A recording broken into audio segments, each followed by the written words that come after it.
प्रिय बंधू भगिनीनो, मी फादर डॉक्टर पॅट्रिक डिसोजा. आज मी गॅब्रियल देवदूताने येशूच्या जन्माचे भाकीत केले. लूककृत शुभवर्तमान अध्याय 1 वचन 26 ते 38 या वचनावर मनन करत आहे. हा लूक मधील मजकूर गुगलवर उपलब्ध आहे.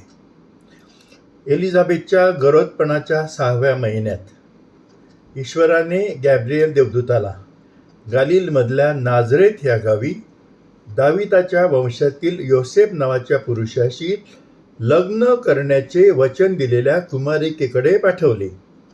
त्या कुमारिकेचे नाव मेरी होते. देवदूत तिच्याकडे गेला आणि म्हणाला, हे कृपा पावलेल्या स्त्रिये, कल्याण असो, परमेश्वर तुझ्या बरोबर असो. एका अर्थी देवदूताने मरियेला सांगितले की तिच्यावर खूप मर्जी आहे, ती धन्य आहे. कोणाची मर्जी? अर्थात स्वर्गीय पित्याची मर्जी.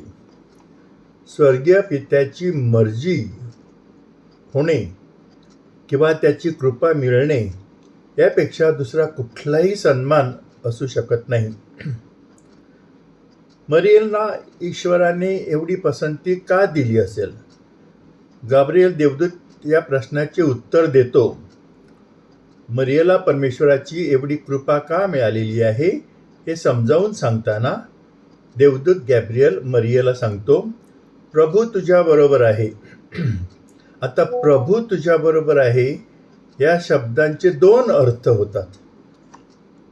पहिला अर्थ म्हणजे मरियेचा देवावरील विश्वास, तिचे परमेश्वरावरचे प्रेम, परमेश्वरावरची तिची संपूर्ण भक्ती आणि श्रद्धा आणि परमेश्वराची तिला मिळालेली कृपा, या सर्व गोष्टींचा तिने आतापर्यंत तिच्या जीवनामध्ये अनुभव घेतला होता.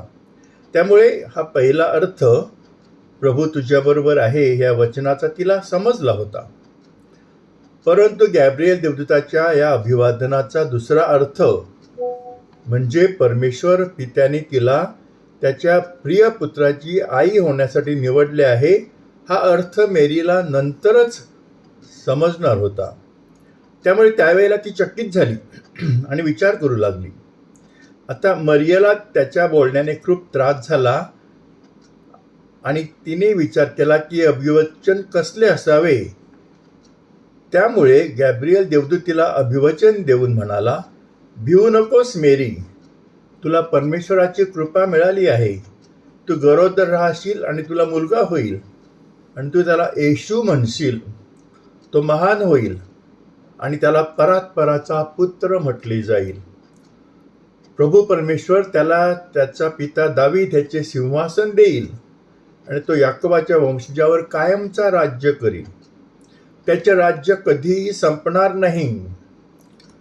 देवदूत गॅब्रियलच्या या शब्दांनी मरियला समजली की परमेश्वराने तिला त्याच्या प्रिय पुत्राची आई होण्यासाठी निवडले आहे. पण तिला एक शंका होती. त्यामुळे ती देवदूताला ती शंका सांगते, कारण मी कुमारी असल्याने हे कसे शक्य होईल ही तिची शंका होती. आता अशी शंका घेणे हे काही वावगे नव्हते. ही शंका ही रास्त शंका होती. ह्या शंकेचा अर्थ असा नव्हता की ती परमेश्वरावर शंका घेत होती किंवा परमेश्वराच्या दूतावर शंका घेत होती किंवा परमेश्वराच्या दूताने जो संदेश आणला होता परमेश्वराकडून त्या संदेशावर शंका घेत होती, असं नाही. पण ती कुमारी असल्यामुळे तिला गर्भधारणा होणे शक्य नाही इतकं समजण्या इतकी ती नक्कीच शहाणी होती. आणि त्यामुळेच गॅब्रियल देवदूत तिच्या शंकेवर नाराज होत नाही किंवा तिच्यावर रागावत पण नाही. तो तिला शांतपणे प्रेमाने उत्तर देतो, पवित्र आत्मा तुझ्यावर येईल आणि परात्पराची शक्ती तुझ्यावर सावली करील. म्हणून जो पवित्र जन्माला येईल त्याला परमेश्वराचा पुत्र म्हटले जाईल. तुझी नातेवाईक एलिझाबेथ हिला म्हातारपणी मूल होणार आहे आणि जिला गर्भधारणा होणार नाही असे म्हटले होते ती 6व्या महिन्यामध्ये आहे, कारण परमेश्वराचे कुठलेही वचन कधीही चुकणार नाही. गॅब्रिएल देवदूताच्या या शब्दांनी मरियेला देवदूताच्या शब्दांचा संपूर्ण अर्थ समजला आणि तिने परमेश्वराची इच्छा स्वीकारली. कारण गॅब्रिएल देवदूताने तिला 2 गोष्टी स्पष्ट केल्या होत्या, प्रकट केल्या होत्या. एक, की पवित्र आत्मा तिच्यावर येईल आणि परात्पर शक्ती तिच्यावर सावली करेल, म्हणून जो जन्माला येईल त्याला परमेश्वराचा पुत्र म्हटले जाईल. आणि दुसरी गोष्ट म्हणजे तिची नातेवाईक एलिझाबेथ, हिला देखील म्हातारपणी मूल होणार होते. म्हणजे जे अशक्य आहे ते परमेश्वर शक्य करणार होता. या दोन्ही स्पष्टीकरणामुळे तिने परमेश्वराच्या या संदेशाला होय म्हटले, कारण ते पुरेसं होतं तिच्यासाठी होय करण्यासाठी. म्हणून ती मग देवदूताला सांगते, मी प्रभूची सेवक आहे, तुझे मला दिलेले वचन पूर्ण हो. गॅब्रिएल देवदूताला दिलेल्या या आश्वासनाच्या शब्दासह मेरीने देखील परमेश्वराला संदेश पाठवला, जसा त्याने तिला पाठवला होता, की ती त्याची इच्छा स्वीकारण्यासाठी आणि तिच्यासाठी त्याची जी काही योजना आहे ती पूर्ण करणार आहे. आणि तिच्यासाठी आणि जगासाठी जी दैवी योजना आहे ती पूर्ण करण्यासाठी काहीही करायला तयार आहे, कुठलाही त्याग करायला तयार आहे. मग देवदूत तिला सोडून गेला. देवदूत गॅब्रिएलला एका विशिष्ट उद्देशासाठी परमेश्वराने पाठवले होते आणि म्हणून तो उद्देश पूर्ण केल्यानंतर तो मरियेला सोडून पित्याकडे परत जातो. आता हे जे काही सर्व घडलं त्यातून आपल्याला 4 महत्त्वाची सत्य शिकायला मिळतात. पहिलं सत्य, कुठलीही कायदेशीर शंका बाळगण्यात आणि ती व्यक्त करण्यात काहीही चुकीचे नाही. आणि त्यामुळे ज्यावेळेला पवित्र मरिया त्याला शंका विचारते त्यावेळेला तो रागावत नाही, अपसेट होत नाही, त्याला वाईट वाटत नाही, तर तो शांतपणे तिला उत्तर देतो. आपल्याला जर आपल्या श्रद्धेबद्दल काही शंका असतील किंवा आपल्या विश्वासाच्या लेखांबद्दल, आर्टिकल्सबद्दल काही शंका असतील, त्या वैध शंका असू शकतात. त्यामुळे आपल्या त्या शंका आपल्या त्या धार्मिक अधिकाऱ्यांकडे व्यक्त करून आपल्या शंकांचे निरसन केले पाहिजे. त्या शंका मनात घेऊन बसणे आणि दुःखी होणं, रागावणं, त्याला काही अर्थ नाही. आता त्याचप्रमाणे जसं गॅब्रिएल देवदूत तिच्यावर मरियेवर रागावलं नाही, शांतपणे त्यांनी उत्तर दिलं, तसं जर दुसऱ्या कोणी आपल्याकडे काही शंका व्यक्त केल्या तर आपण त्यांच्यावर रागावू नये किंवा नाराज होऊ नये. समोरची व्यक्ती आपल्याला काय सांगू इच्छित आहे ते आपण संयमाने आणि काळजीपूर्वक ऐकले पाहिजे. त्या व्यक्तीची तदनुभूती व्यक्त केली पाहिजे, म्हणजे एम्पथी व्यक्त केली पाहिजे आणि त्या व्यक्तीच्या मनात असलेल्या शंका दूर करण्याचा प्रयत्न केला पाहिजे. ह्या दिवसामध्ये आपण सिनोडॅलिटीविषयी बोलत आहोत.